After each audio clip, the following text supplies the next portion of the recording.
Mike's Daily Podcast. You might think I'm crazy.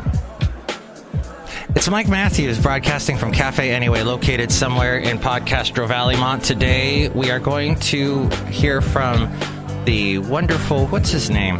Disgruntled fiddle player.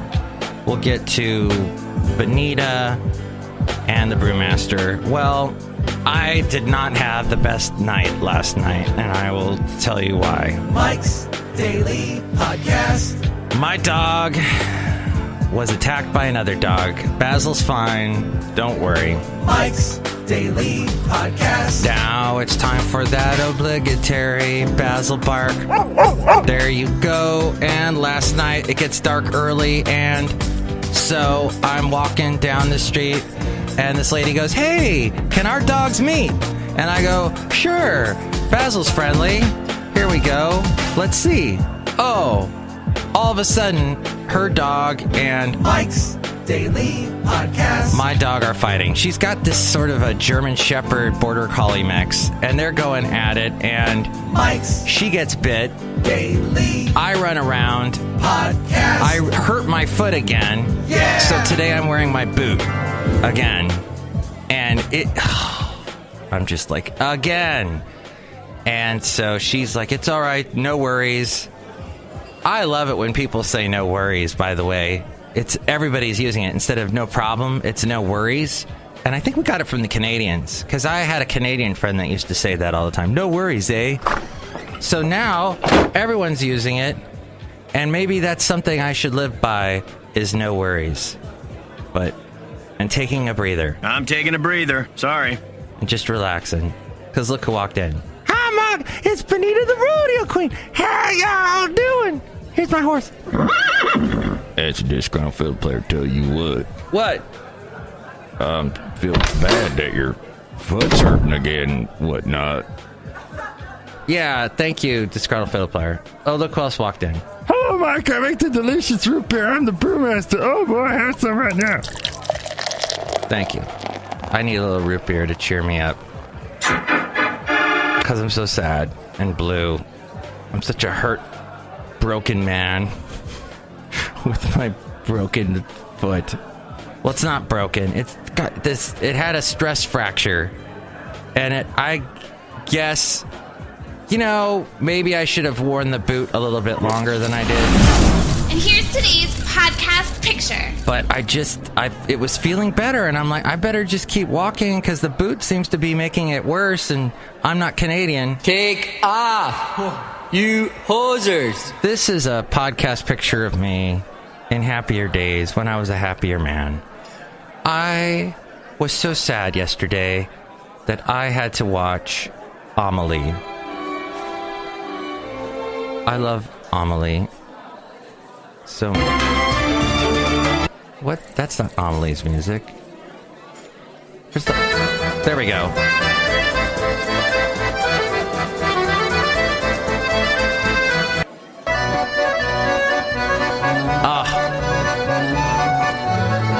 I love all that accordion stuff. It's so wonderful.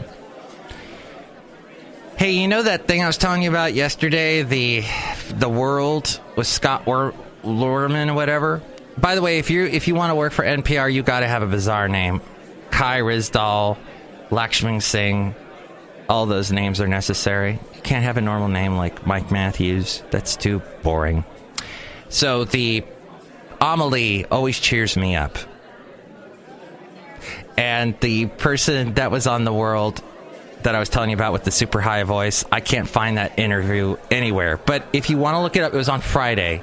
And it was just ridiculous. Her voice is so high. She was like, "So the Antifa, that was the thing. Antifa was the thing." Really high. Well, let's go into this.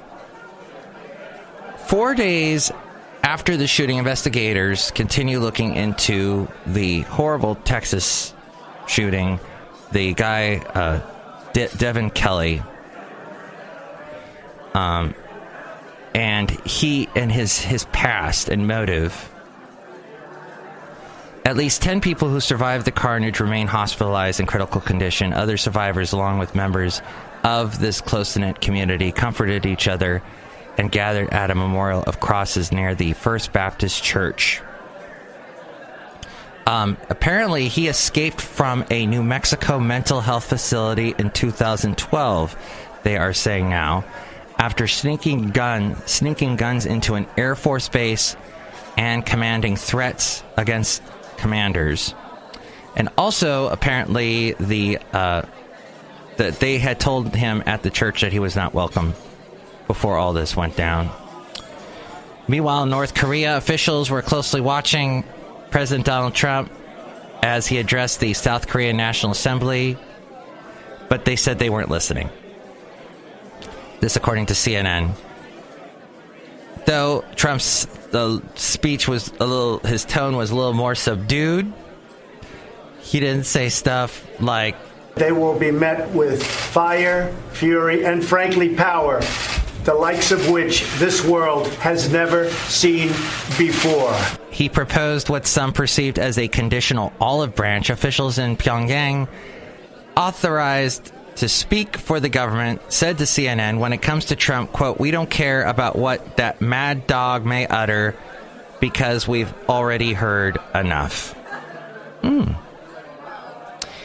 Hey, but the good news for those of you listening to this show that are a little bit more on the liberal side, the Democrat side, Virginia Lieutenant Governor Ralph Northam used his victory speech.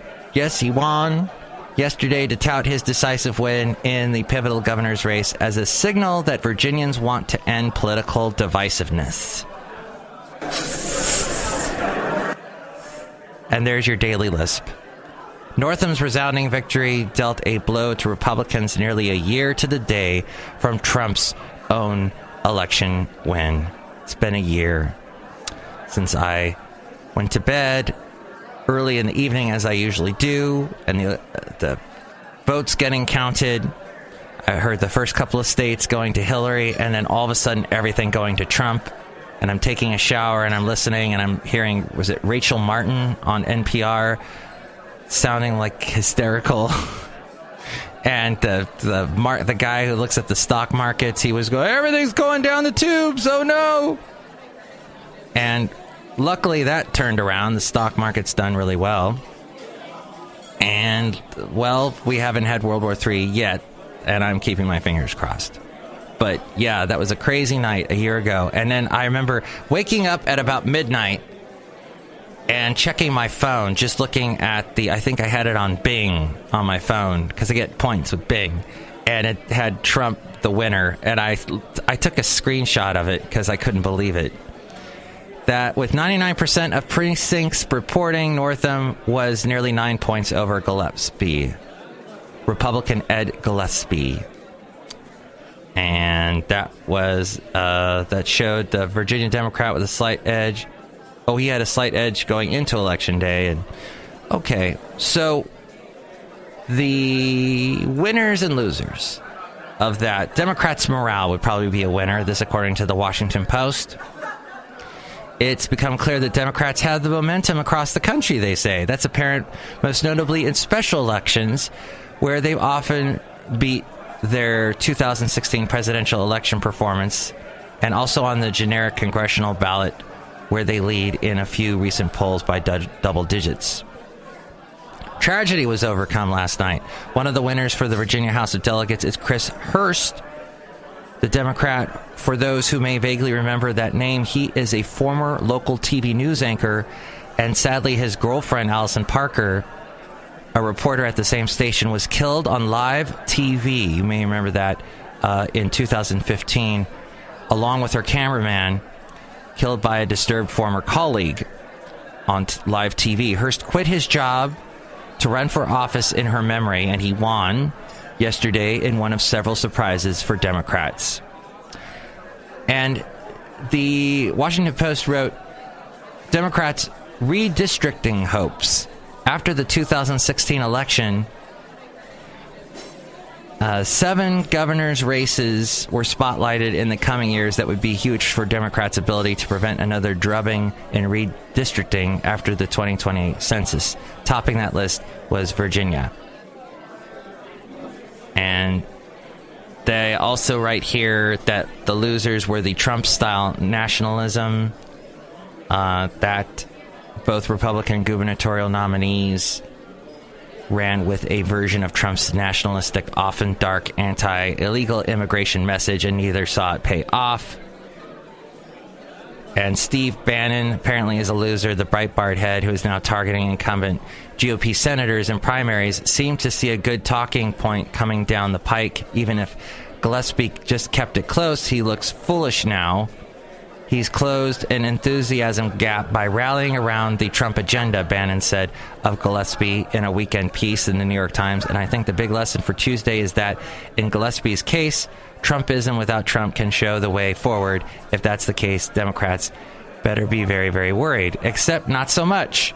Washington Post writes, Bannon's comments not only fly in the face of Trump's tweet, but they make it look like he totally misplayed the expectations game here, dealing a blow to his supposed political acumen.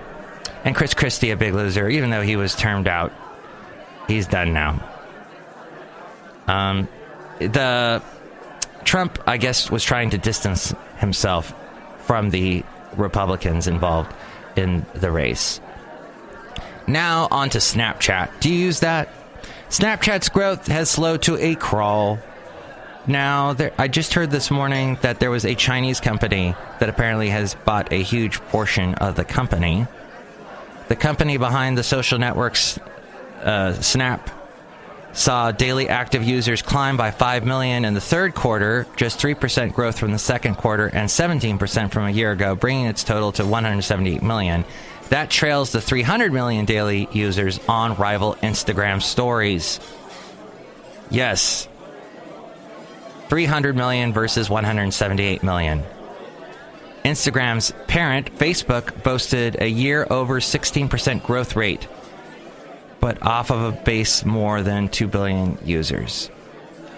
So, Snapchat's still facing stiff competition from Facebook. And finally, Uber is taking a big step towards making its vision of flying vehicles a reality, announcing today an agreement with NASA to develop a fleet of air taxis by 2020. While the ride-hailing service and the U.S. Space Agency may seem like an odd couple, the relationship is necessary in order to keep everything running smoothly when Uber ultimately takes to the skies. The Space Act that we signed with NASA is initially about collaboration around air traffic management, said Jeff Holden, Uber's chief product officer. With so many aerial vehicles flying at a low altitude, the collaboration will be necessary to help manage the skies. Yes, flying taxis. Uber also announced that LA will be the second U.S. city where it will test its Uber Air service. Dallas-Fort Worth is the first one, while Dubai will be the first global city. And Holden expects Uber will have its first flight demonstration in the year 2020 and have the service commercially available by 2023. That's well ahead of the 2028 Olympics in LA, where the service could be especially useful as an already congested city prepares to host athletes and fans from around the world. So you'll show up in LA, you'll order your Uber, which will be incredibly expensive, and it'll arrive and it will pick you up. Their air travel initiative was announced last October with the promise of putting an end to long commutes, letting passengers hail aircraft ride with the push of a button. In the case of LA, Uber has 20 strategically placed locations around the city for the Uber network. It just does not seem. The idea is to build a network of vertical takeoff and landing aircraft that would greatly reduce commutes while also helping to ease vehicle pollution in major cities. In a video released on Wednesday, the company showed that it will be like what it will be like to order a seat on one of the aircraft, which will take off and land vertically. It's an inspirational way to travel too, said Holden. You push a button, fly over the city, and you land. No volatility. Really.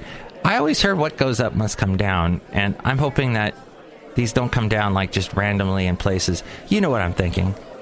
I don't know, I'm starting to panic again. I need a little Amelie music.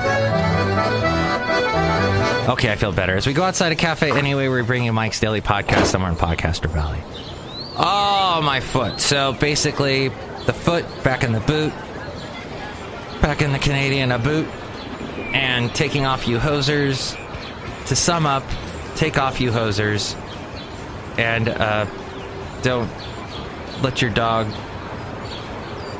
Don't walk your dog. I guess that's what I'm saying, is don't walk your dog. No, be careful around the Border Collie mixes, because those dogs are very... Take off, you hosers. They can be a little bit, well, I don't want to say they're fighters.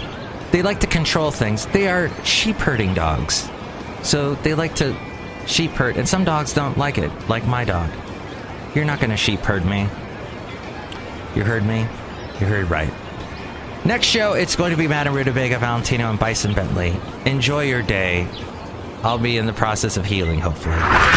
Mike's Daily Podcast is written and produced and performed by Mike Matthews. His podcast is super easy to find. Download or listen to his show and read his blog at MIKEs-DAILY-PODCAST.com. Email Mike now at MIKES-DAILY-PODCAST@gmail.com. See you tomorrow. Bye! Oh, and the picture was of me in Fairmont Ridge with a goofy hat on.